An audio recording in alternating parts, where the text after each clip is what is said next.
tous, ravi de vous accueillir pour cette nouvelle table ronde. Quelles ambitions pour le secteur de la santé en Auvergne-Rhône-Alpes?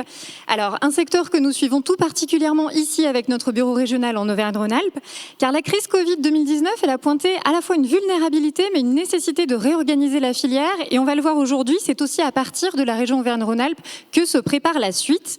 La région, c'est un poids lourd pour rappel en quelques chiffres, parce que la pharma et les biotech, ça représente ici 15 000 personnes au sein de 250 entreprises, un chiffre d'affaires de 62 milliards d'euros tout de même, ainsi que la filière des technologies médicales voisines, qui représente elle aussi 6,4 milliards d'euros, 469 entreprises et 20 000 emplois. Alors, quel rôle et quel défi cette filière et ce berceau historique, notamment du vaccin, du diagnostic et de l'immunologie, vont pouvoir jouer au sein des défis à venir? On va en parler aujourd'hui. Alors, pour cela, nous accueillons...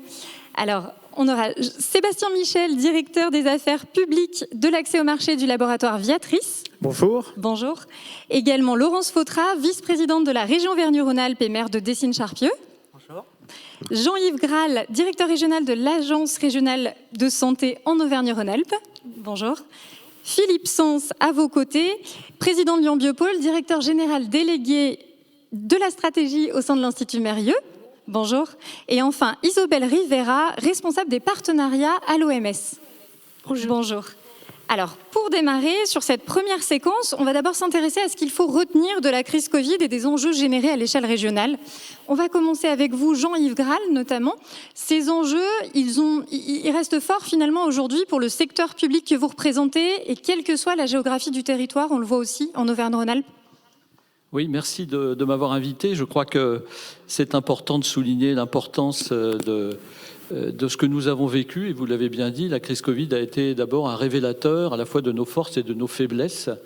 Nos forces à travers ce que nous avons pu réaliser, c'est-à-dire d'abord la résilience du système, parce que nous avons fait face à une crise totalement inédite, majeure, et que nous avons surmonté collectivement dans la région en particulier, puisque nous avons été très attriciés dans cette région à chaque vague, et notamment celle de fin 2020, et nous avons fait face.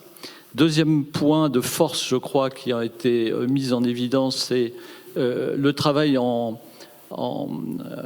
partenariat général à la fois entre les entreprises privées, les entreprises publiques, les hôpitaux et les cliniques, les professionnels de santé, mais aussi sur un autre plan, l'institution, l'Agence régionale de santé, l'État, avec les collectivités territoriales. Et dans cette région en particulier, tout le monde s'y est mis pour faire face à la crise. Ça a été un succès. Et troisième point, je crois que, et là, le fait régional, avec pour l'Agence régionale de santé une péréquation entre les départements qui a été particulièrement utile tout au long de cette crise. Nous y avons fait face.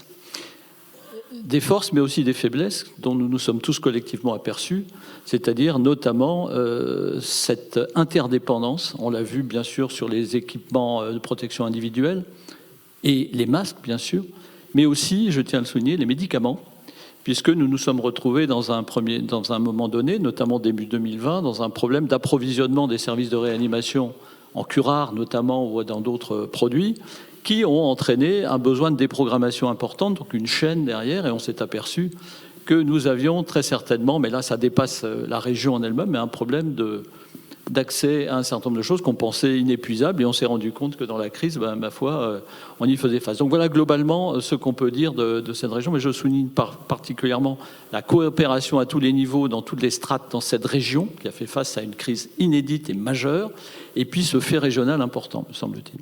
Et on va justement rebondir sur ce constat avec Laurence Fautra, puisque la santé, ça ne fait pas partie directement de vos compétences à l'échelle régionale. Pour autant, vous vous en êtes saisi durant la crise, mais aussi aujourd'hui avec ce plan Santé Région à 100 millions d'euros. On ne va pas pouvoir développer tous les actes, mais si on se doit retenir peut-être un petit peu les principaux, il y en a 5. Et vous parlez notamment de télémédecine et déserts médicaux également. Alors effectivement, comme l'a rappelé le docteur Graal, nous avons été ensemble pour faire face à cette première vague Covid. Et si vous permettez, docteur, je voulais aussi saluer l'énergie des maires qui ont été là, au-delà de tous ces professionnels de santé, de grandes collectivités, agences nationales. Les maires aussi ont été là pour justement apporter, essayer de trouver des solutions à la population. Je ferme la parenthèse. Concernant effectivement la santé, nous n'avons pas de compétences en santé publique. Par contre, nous avons une volonté d'agir, de ne pas rester les bras croisés. C'est pas trop le tempérament de notre président Laurent Wauquiez. Donc nous avons investi 5 axes. Le premier, c'est de favoriser en fin de compte la venue des professionnels de santé sur des territoires et sur des territoires à forte tension. Mais tous les territoires maintenant sont à forte tension. À peu près 75% de notre territoire est tendu par manque, par pénurie de médecins. Donc on a plusieurs manières de pouvoir activer des leviers. Le premier, c'est la loi qui nous l'a permis avec la loi 3DS. Maintenant, nous avons la possibilité de créer un groupement d'intérêt public qui fait que la région a cette compétence de salariat de médecins. Donc là, nous allons expérimenter. D'autres régions sont en train de mettre en place aussi ce dispositif. Donc peut-être que l'année prochaine, nous pourrons commencer à faire un peu les bilans. Favoriser aussi la venue de ces jeunes médecins dans la primo-installation, aussi des jeunes étudiants pour faire leur stage en zone rurale. Ne pas oublier ces professionnels de soins de proximité que sont les sages-femmes, que sont les infirmiers. Faire en sorte en tout cas de permettre cette mobilité au niveau des spécialistes pour avoir un parcours de soins efficace. Ça, c'est le premier axe qui est très important. Le deuxième axe, c'est là notre rôle, c'est l'aménagement du territoire et faire en sorte d'apporter une aide à l'investissement pour que ces professionnels de santé puissent se regrouper pour faire un exercice partagé. Donc, c'est les maisons de santé pluridisciplinaires, les centres de santé pluridisciplinaires. On voit émerger aussi un nouveau modèle qui sont les centres de soins non programmés en amont de l'hôpital. Donc, c'est un axe très important où depuis de nombreuses années, nous agissons en la matière. Le troisième axe, c'est en plus de l'État, qui a fait quand même un plan Ségur ambitieux, c'est de porter l'aide supplémentaire aux centres hospitaliers de proximité. Alors dans les équipements, aider pour l'acquisition d'un scanner, d'un IRM, d'un mammographe, faire en sorte que ces bassins de vie puissent aussi avoir un peu des technologies innovantes. Je fais vite. Le quatrième axe, c'est tout ce qui est prévention. Malheureusement, la prévention, c'est pas un gros budget au niveau de l'État. Avant de soigner, il faut prévenir. Donc nous, on s'est emparé d'un item qui est important, qui est le HPV, mais on œuvre avec toutes les autres associations. Le HPV, c'est une maladie sexuellement transmissible qui atteint les jeunes collégiens, les jeunes lycéens. Donc on a fait une grande campagne régionale en la matière, mais on œuvre aussi pour le cancer du sein et d'autres grandes causes. Et le dernier item, je fais vite, c'est l'innovation, c'est la formation qui est une compétence pleine et entière de la région. Donc nous avons 138 centres de formation. Nous sommes là pour faire en sorte de former. Le docteur Graal a dit qu'il y avait une pénurie effectivement dans ces métiers sanitaires et sociaux. Nous sommes là pour accompagner au mieux ces formations avec des centres agréés et l'innovation, la télémédecine et plein d'autres choses. Voilà. J'ai été brève. Merci Laurence. Alors pour faire le point avec ce sujet d'innovation crucial aussi au sein de notre région, Philippe Sens, justement au sein de Lyon Biopôle, cette crise, elle avait montré différentes choses et notamment l'émergence de projets collaboratifs.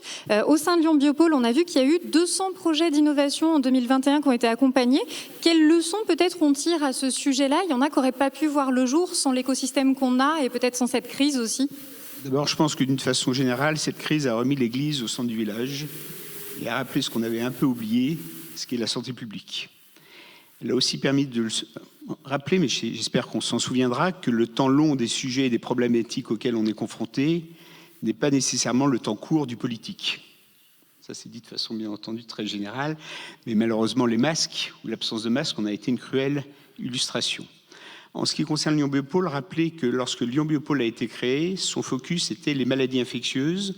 L'ambition de Lyon Biopôle était de créer un bouclier sanitaire contre de futures pandémies. C'était en 2005. Cette crise, donc maintenant, si j'en viens effectivement plus strictement à notre échelon régional, d'abord, elle nous a confortés dans la stratégie de tous les acteurs, qui est One Health. Une seule santé, humaine, vétérinaire, environnementale. Tradition de la région Auvergne-Rhône-Alpes. Oui, se rappeler que les zoonoses sont à l'origine de 70% des pathogènes émergents et que la dégradation de notre écosystème est évidemment un facteur accélérateur. Cette crise, elle a permis d'unifier encore davantage cet écosystème que vous décriviez. Je crois que dans cette région, on a une chance assez exceptionnelle, et c'est sans doute, je dirais, la taille de l'histoire qui l'explique, c'est de savoir et de pouvoir travailler ensemble. De pouvoir travailler avec nos politiques de tous bords, ça pourrait être un challenge, mais dans notre problématique, ça se passe bien, de faire collaborer nos grands industriels, nos PME, nos institutions hospitalières, nos institutions universitaires. Effectivement, il y a eu un front commun qui s'est fait, une capacité à travailler ensemble au travers d'un très grand nombre de projets collaboratifs. Et aujourd'hui, on a la chance de disposer d'un terreau d'une fertilité extraordinaire pour continuer à avancer. On parlera certainement du biocluster un peu plus tard. C'est ça, on va y revenir. Justement, à vos côtés, il y a aussi un autre exemple de la crise Covid. Isabelle Rivera, vous incarnez l'Académie de l'OMS, ce projet qui est né avant Covid et qui s'est concrétisé pendant et qui va voir le jour après. Ça a forcément changé un petit peu ou accéléré quelque chose dans ce projet aujourd'hui ? Merci pour votre question, Marie.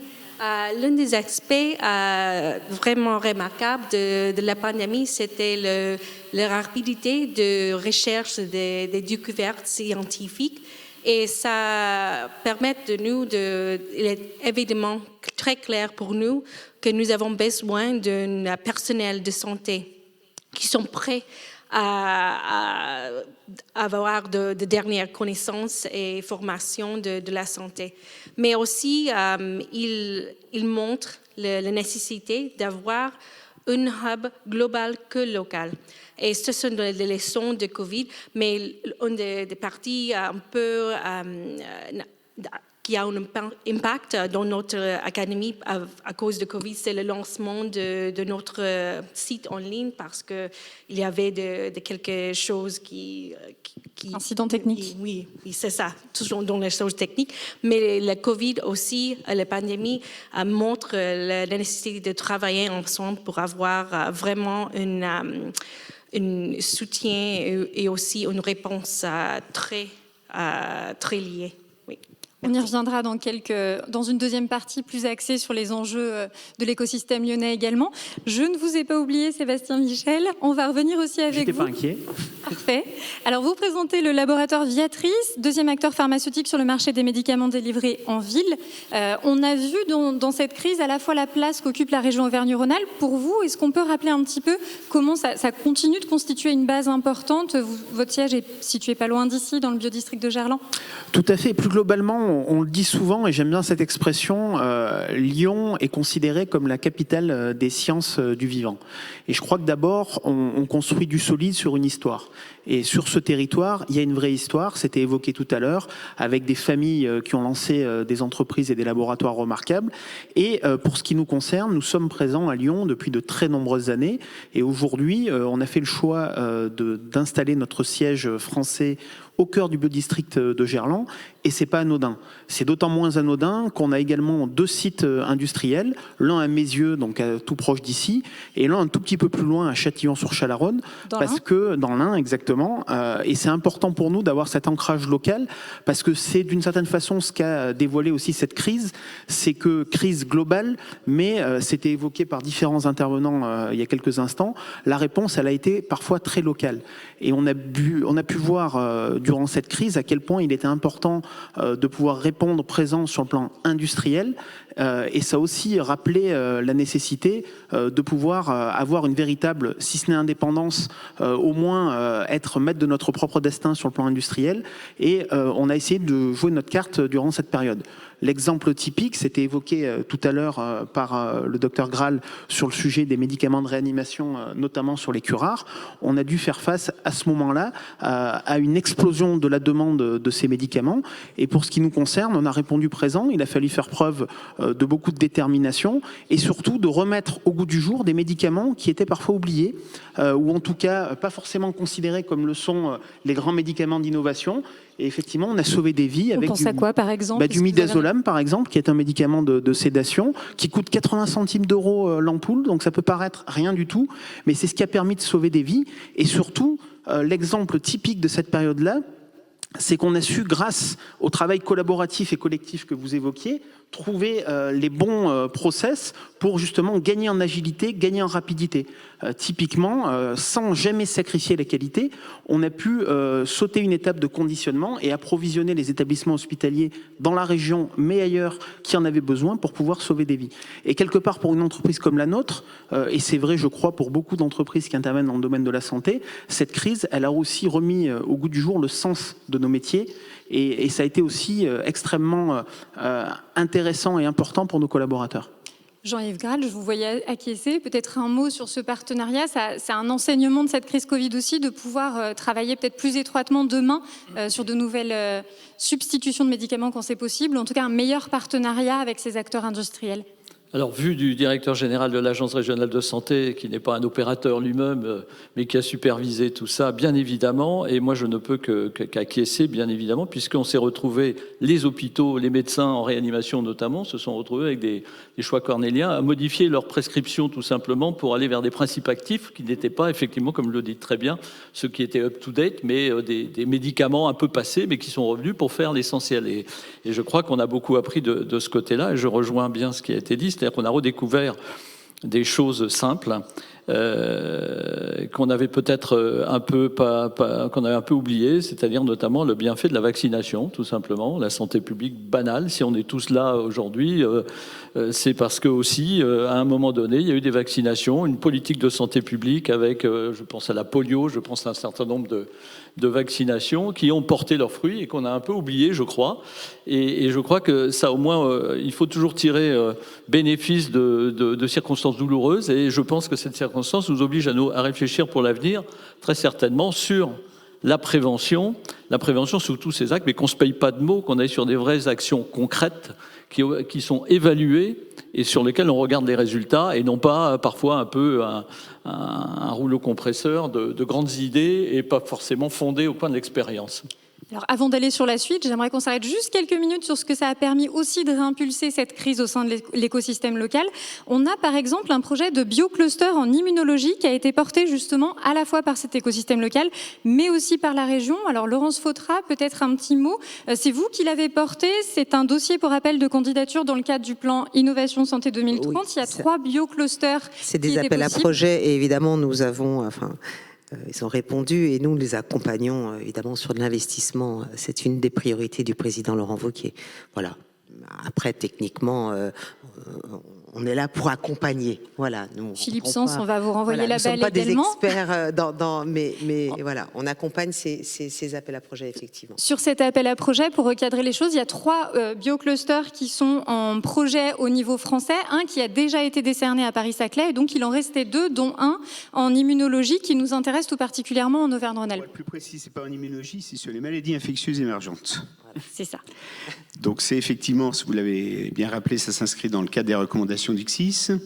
Et à terme, la volonté politique du gouvernement est de labelliser 3 bioclusters et 6 projets ont été candidatés au début de l'été. Et on est, je l'espère, dans la dernière ligne droite, puisqu'on attend des annonces dans les prochaines semaines, voire dans les prochains jours. Notre projet, il a une caractéristique, c'est que d'une part, effectivement, on a regroupé, c'était assez simple, vous l'imaginez, toutes nos forces régionales autour de ce projet, mais on a su, ce qui n'était pas gagné d'avance, fédérer les grands acteurs nationaux et parisiens, l'Institut Pasteur, l'Université de Paris-Cité et l'INSERM.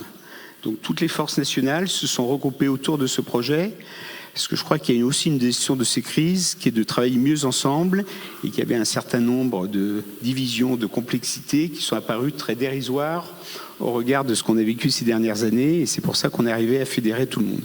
Ce projet, il s'inscrit dans une logique One Health et il a deux piliers fondamentaux.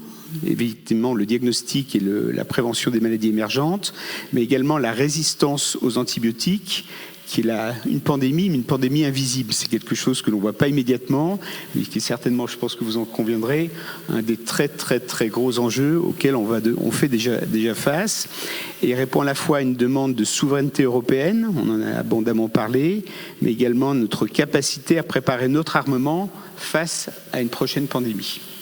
Et justement, à Lyon, on dispose par exemple d'un outil qui est le biodistrict de Gerland, dont on parlait aussi aujourd'hui au sein de la tribune. Et finalement, c'est un petit peu la préfiguration de ce que ça pourrait représenter, ce biocluster. En tout cas, on a déjà les forces en présence qui sont majoritairement installées. C'est un élément consolidateur de toutes les forces qui existent. Ça a été rappelé tout à l'heure, ce projet il comporte aussi un lieu totem qui permettra à l'ensemble des forces de notre district de se retrouver, de se rassembler et d'avoir effectivement de mettre à disposition un certain nombre de plateformes technologiques au service de nos PME.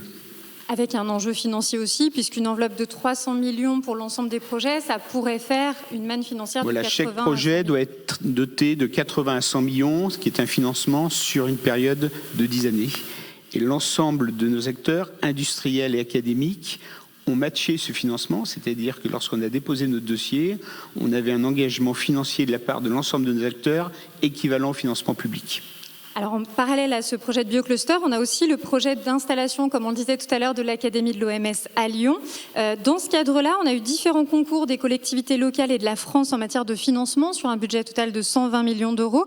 Notamment à la région, il y a eu une participation particulière, peut-être inédite sur ce type de dossier, puisqu'on a eu une acquisition du bâtiment sous forme de VFA. Tout à fait. Donc là, toujours, on est dans l'accompagnement pour faire en sorte que cet grand organisme puisse s'installer, cette grande organisation puisse s'installer évidemment en proximité de tout ce qui se passe sur Gerland. Donc c'est un accompagnement financier, de l'investissement, de manière à faciliter leur venue.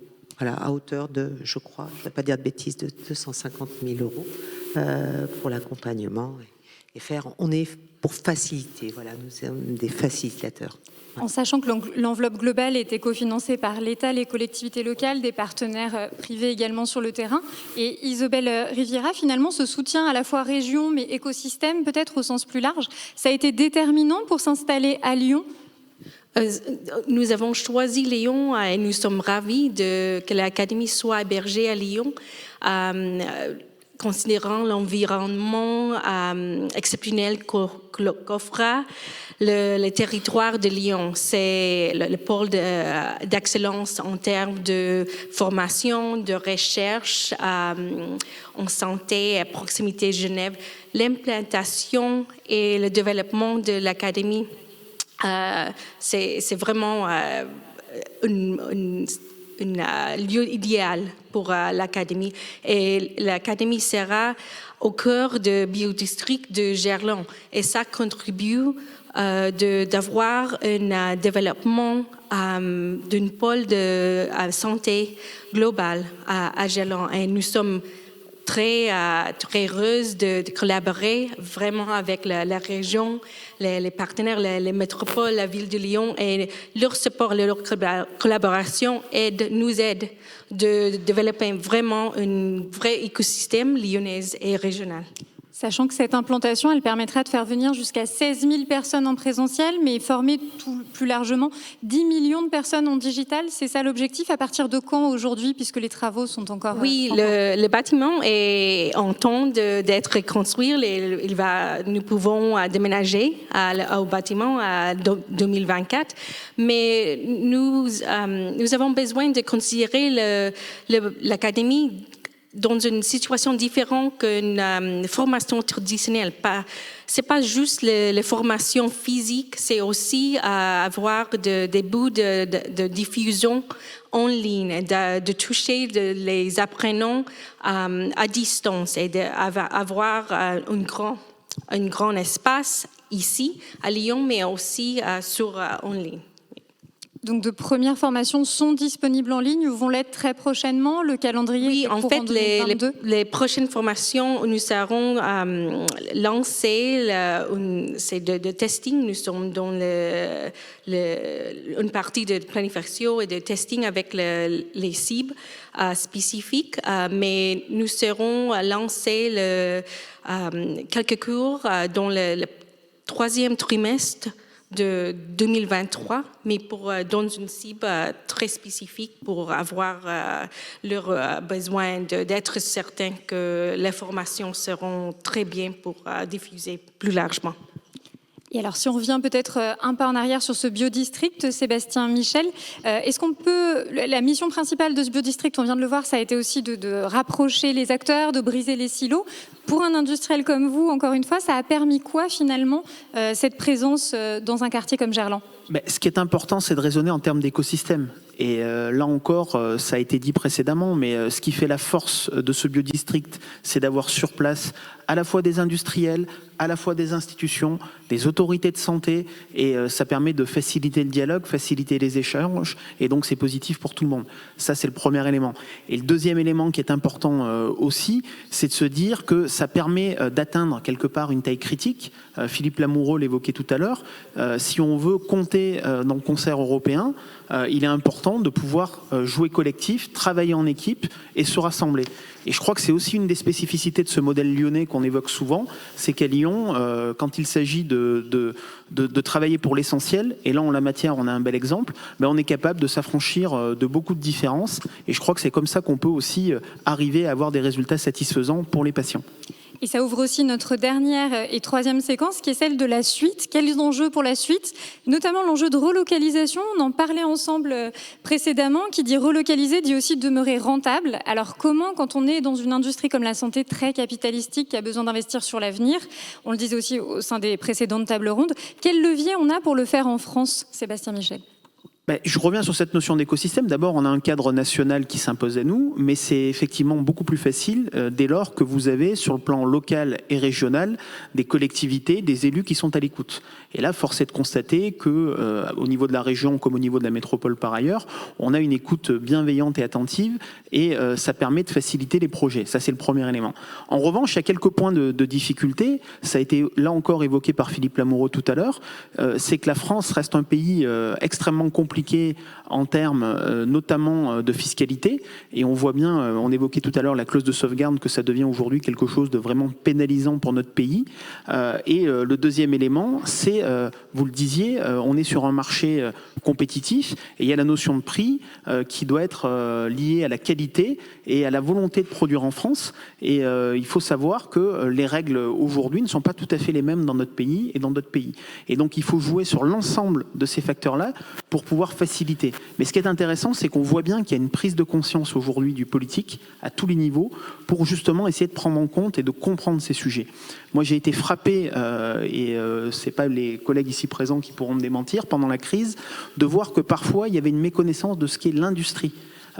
Du temps long, on l'évoquait tout à l'heure, le temps de la santé, le temps de l'innovation, le temps de la recherche, le temps du développement, le temps de modifier une ligne de production, c'est pas celui de la crise et de l'urgence et du temps politique.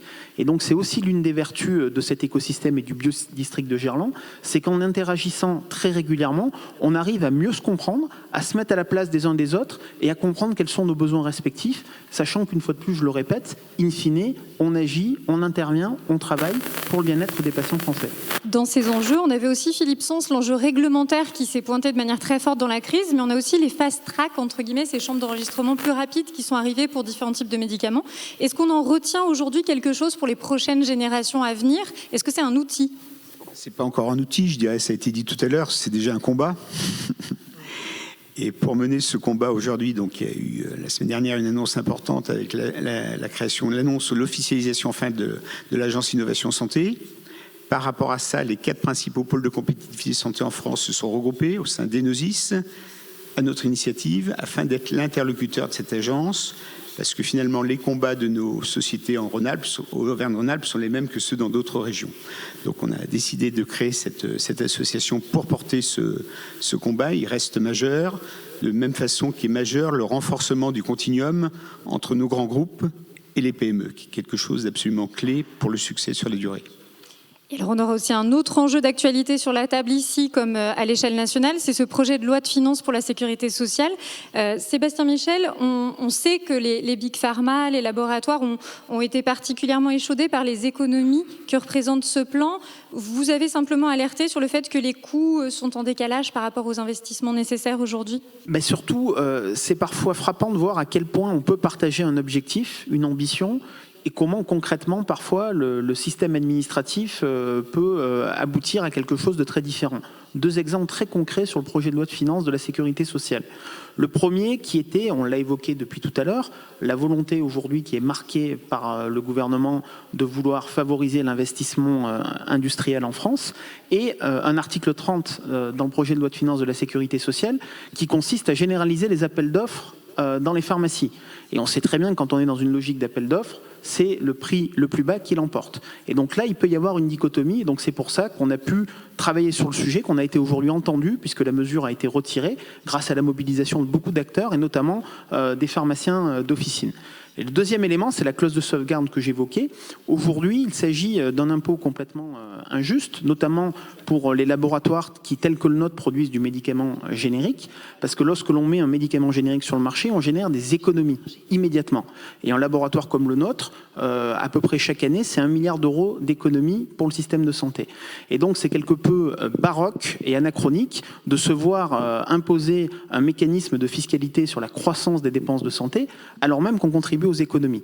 Et donc on voit qu'on a encore un petit peu de travail dans le dialogue qu'on a avec les autorités de santé pour bien comprendre les sujets qui sont les nôtres, sachant que je le redis, je le répète, mais c'est le cœur de notre mission, c'est qu'in fine, le sujet c'est l'accès des patients au traitement dont ils ont besoin. Jean-Yves Graal, peut-être un petit mot. Ce projet, pour vous, c'est aussi le côté pile d'un projet, entre guillemets, qui peut permettre plus de prévention. J'imagine que vous entendez ce que dit Sébastien Michel sur cette question d'économie de coûts. Mais il y a aussi la question dans ce PLFSS de plus de prévention, de rééquilibrer aussi l'accès en santé au sein des territoires. Comment vous voyez un petit peu les enseignements pour notre région ?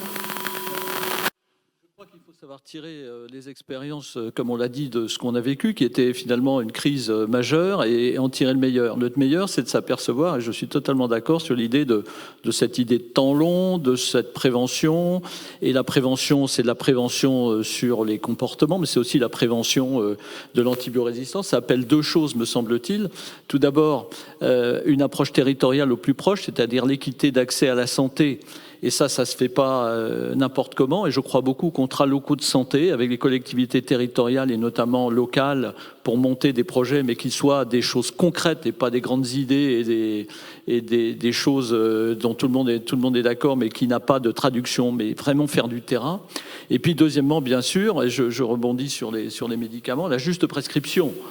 C'est quand même ça le fondamental. La juste prescription, c'est-à-dire la bonne qualité de la prescription. Il ne faut pas prescrire n'importe quoi, n'importe comment. Et on parle des antibiotiques notamment, mais il n'y a pas que ça. Et prescrire des médicaments de qualité. Médicaments de qualité, et je sais que vous ne l'avez pas dit, mais j'insiste quand même, ancien directeur général de la santé, sur une réglementation qui peut parfois apparaître tatillonne, mais qui est quand même la garantie pour tout le monde d'avoir un certain nombre de choses garde-fous pour avoir des produits de qualité qu'on puisse prescrire en toute sécurité. Il ne faut quand même pas l'oublier. Alors après, tout est une histoire de mesure, et je vois bien, et je suis assez d'accord sur le principe, mais quand même, ne perdons pas ça de vue. Et sur la prévention, dans cette région hétérogène quand même, puisque nous avons 12 départements, 13 collectivités départementales. Zones de montagne, des zones rurales.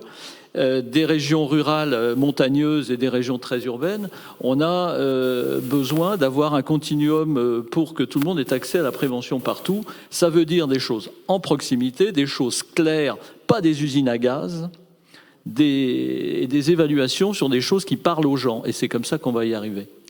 Laurence Fautra, peut-être un lien avec cette stratégie de prévention et à la fois de territorialisation de cette prévention. Le groupement d'intérêt public pour ces maisons de santé, c'est par exemple un des outils qu'on peut avoir pour demain construire un accès aux soins beaucoup plus large. Alors, le GIP est là pour nous porter une politique pour salarier des médecins, mais dans le domaine de la prévention, c'est aller le professeur Graal l'a dit, au plus près des populations. Et cette connaissance au niveau des territoires, effectivement, la région la possède. On a cette agilité. On peut mailler plusieurs choses parce qu'il y a les déplacements, il y a tout ce qui est axe routier, il y a plein d'éléments qui font en sorte que ça peut être, cette information peut être plus facile à véhiculer sur tous ces territoires. C'est créer, en fin de compte, les bonnes conditions de ce cercle vertueux. Effectivement. Donc, quand nous parlons des campagnes HPV, pourquoi on a choisi la HPV, parce qu'on a cette compétence lycéenne et justement c'est à nous de trouver ces outils pour aller au plus proche, enfin au plus près de ces lycéens pour leur donner de l'information, mais pas que sur le HPV, sur la prévention des cancers du sein ou les addictions, ou voilà, trouver ces outils pour des outils parfois qui sont simples, qui sont de bon sens, mais qu'il faut mettre en place avec évidemment l'aide de tout le monde. Voilà. Un des outils en termes de prévention et de formation, Isabelle, ce sera aussi l'académie, puisque vous avez un objectif de formation très large. Ce n'est pas uniquement les professionnels de l'OMS, c'est aussi les professionnels de santé, dont on sait qu'on avait du mal à en former suffisamment aujourd'hui. Oui, c'est vrai, Marie. La prévention est au cœur de l'apprentissage de la santé. Donc, il y a de nombreuses formations de l'Académie qui seront axées sur la prévention. La majorité de nos apprenants soient les personnels de la santé, mais nous envisageons aussi d'offrir les formations au grand public. Donc, notre objectif est vraiment de permettre de chacun à vivre une vie plus saine. Merci. À vos côtés, Philippe Sens, peut-être un petit mot aussi pour boucler cette boucle en lien avec l'écosystème. Vous, votre rôle finalement dans tous ces enjeux de prévention dont on vient de parler, en lien avec les acteurs qui soient biotech, PME et grands laboratoires, ça sera lequel demain? Sur quelle piste on peut aller?